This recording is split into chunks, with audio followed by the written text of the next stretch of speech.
Suami Dia Permata B bergelagat mencurigakan ART di hari pembunuhan sang istri.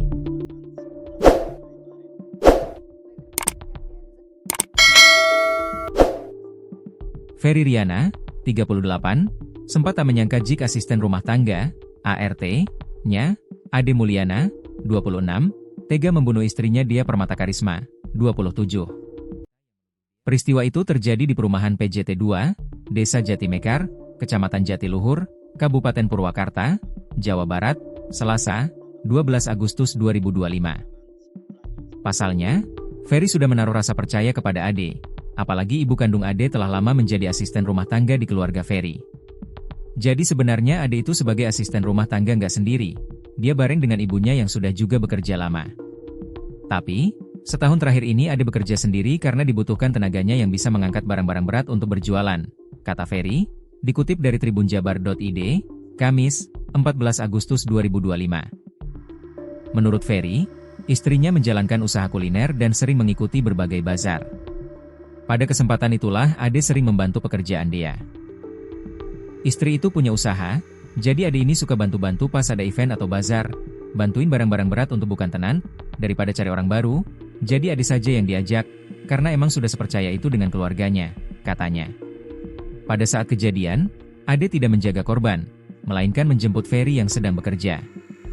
Ade juga mengatakan kepada Ferry bahwa rumah sedang dikepung oleh banyak orang. Bukannya jagain istri saya, si Ade malah jemput saya ke kantor dengan kasih kabar rumah dikepung. Di situ saya masih percaya. Tapi mulai curiga pas Ade bilang bahwa istri saya minta dibelikan susu. Padahal istri saya itu nggak suka susu. Kalau kopi, ia doyan, ucap Ferry. Saat tiba di rumah, Ferry menemukan sang istri sudah dalam kondisi tak bernyawa dengan tertutup selimut. Banyak darah, posisi berada di lantai dan tertutup selimut dari atas hingga ke kaki. Tapi wajah sudah tak terbentuk, ucapnya. Kronologi. Sebelum ditemukan tewas, dia sempat menerima teror melalui pesan singkat yang berisi ancaman pembunuhan dari nomor tak dikenal. Bahkan, sempat muncul pesan seolah dari seorang wanita yang menuduh dia berselingkuh dengan pria lain.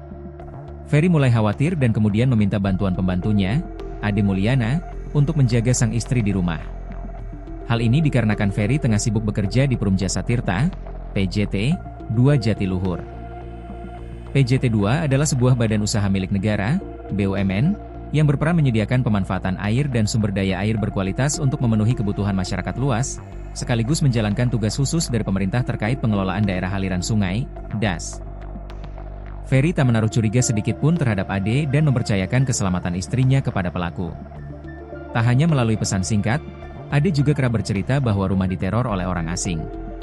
Selain ancaman lewat WhatsApp yang diterima istri saya, Ade ini juga bercerita ada orang asing datang ke rumah, terus dikejar sama dia orangnya hilang. Pernah juga pas ada saya di rumah, dia bilang ada orang mantau rumah, kami kejar bawa golok, tapi pas disamperin hilang atau nggak ada, kata Ferry saat ditemui di rumah duka, Perum POJ Sadang, Desa Cisereuh, Kecamatan Kabupaten Purwakarta, Kamis, 14 Agustus 2025. Menanggapi ancaman yang dialami istrinya, Ferry berkomunikasi dengan pihak kepolisian. Bayangkara Pembina Keamanan dan Ketertiban Masyarakat, Babin Kamtibmas, menyarankan agar ia membuat laporan ke Polsek atau Polres, serta memasang kamera pengawas, CCTV. Babin Kamtibmas merupakan petugas dari pihak kepolisian yang bertugas menjaga keamanan dan ketertiban di tingkat desa, kelurahan. Namun, karena kesibukan, Ferry tidak sempat melapor secara resmi dan hanya memasang CCTV di rumah pada 5 Agustus. Semua teror yang ditujukan kepada sang istri sempat berhenti setelah dipasangnya CCTV. Namun, dia malah ditemukan dalam kondisi tak bernyawa di rumahnya sendiri. Teror dan ancaman yang terjadi diduga merupakan bagian dari skema terencana pelaku untuk menyamarkan maksud jahatnya. Hingga kini, pihak kepolisian masih mendalami motif pembunuhan yang dilakukan oleh Ade Mulyana.